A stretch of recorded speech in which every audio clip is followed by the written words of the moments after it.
Welcome back to Morning Live. It is now time for our Buck Friday segment where we talk all things rugby. Now, this weekend is the last round of matches in the group stages, and there are serious consequences for a number of teams. To talk about this, we've roped in Bulls winger Sergeal Petersen. Good morning, Sergeal. Thank you so much for joining us on Sports on Morning Live. Good morning, V. Thanks for having me. It's an absolute pleasure. Sergeal, the one thing I definitely want to start this conversation with is that big match tomorrow between Ireland and Scotland, because that one has just so many consequences for us as South Africa. Realistically speaking, let's talk about the possibilities of Scotland causing an upset. I can't see that happening, but, I'm excited to see a good game of rugby tomorrow, actually.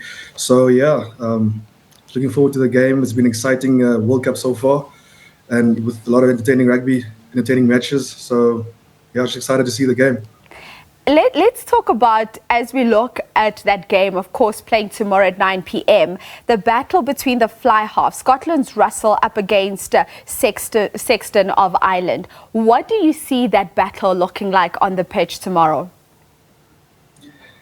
Yeah, it's going to be a dogfight between the two fly halves. But I think Sexton's got the edge. He's got his experience, and especially with the team gelling the way they've been gelling the past couple of years. I think Ireland and Sexton has got the edge over Finn Russell and the Scottish. And it's going to be interesting because I can just assume what the mood like is in the camp at this moment for the Scottish team, because for them tomorrow going out on the field, it's do or die. But it would be for Ireland to lose this game. If they were to lose tomorrow, it would be all on them.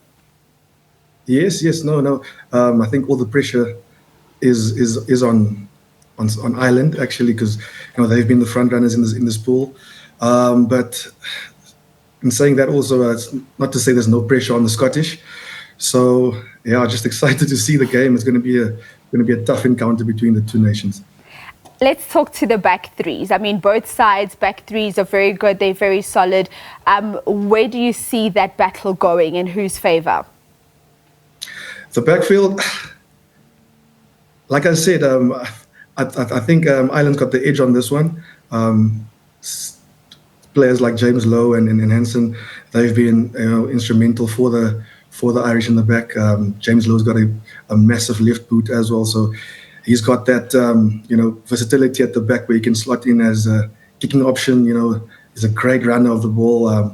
Also, Hansen, he's been amazing. But you also can't throw away Duan van der Merwe there at the back for Scotland. So it's going to be a dogfight between the two nations, and we're just really, really excited to see the game.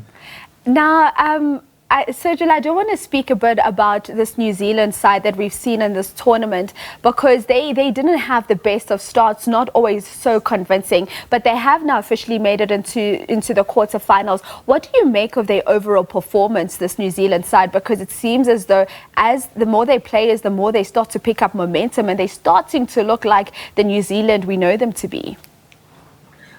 Yeah, we all know New Zealand is a quality outfit. You can never write them off, even though they've been struggling a little bit, as you said. But the biggest worry for me from a New Zealand perspective is they haven't really had a challenge in their pool. They've had relatively easy games leading up to the knockout stages. So it'll be interesting to see how they fare when it comes to the knockouts, because they've had really a kind of an easy ride during the pool stages. So also pretty excited to see what they can pull out, coming into the knockouts. Indeed. And as a South African, would you be worried facing a New Zealand side going into the quarterfinals if that were to happen? I mean, South Africa has been, really, really good over the past couple of months. And we have their number. Like I said, you can't. Yeah. But like I said, you can't rule, New Zealand out. It's always a tough encounter when the two nations play each other, South Africa and New Zealand. So, for me personally, I'm not too worried about New Zealand at the moment. South Africa has been really, really good. So, I want to move our conversation now into other fixtures that will be taking place this coming weekend. Fiji, they have a chance of getting through, but of course they first have to overcome former World Cup champions in Australia into getting that spot. But they will be playing a Portugal side. How do you see that match panning out? And do you think that Australia's decision to leave out some of their experienced players, the likes of Cooper, may just come back to bite them?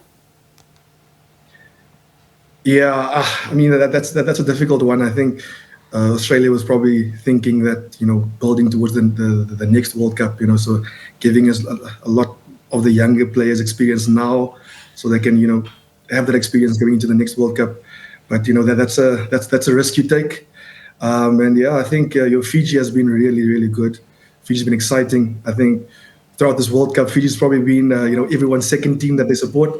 So we're excited to see what the Fijians can produce against Portugal, which I personally feel should be an easy one for for Fiji. Mm-hmm. So yeah, hopefully we can see Fiji progress into the knockouts and see how far they can go into in the rest of the competition.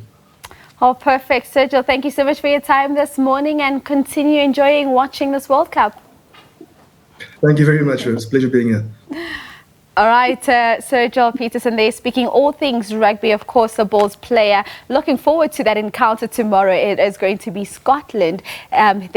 All our eyes are going to be on Scotland and Ireland. And of course, Ireland, they are currently ranked the #1 team in the world. And we'll see whether or not they'll be able to get another solid victory against the Scottish. But that's how we wrap up your sport news, not just for today, but for the week. We'll do it all over again next week. Let's take you through now to an ad break.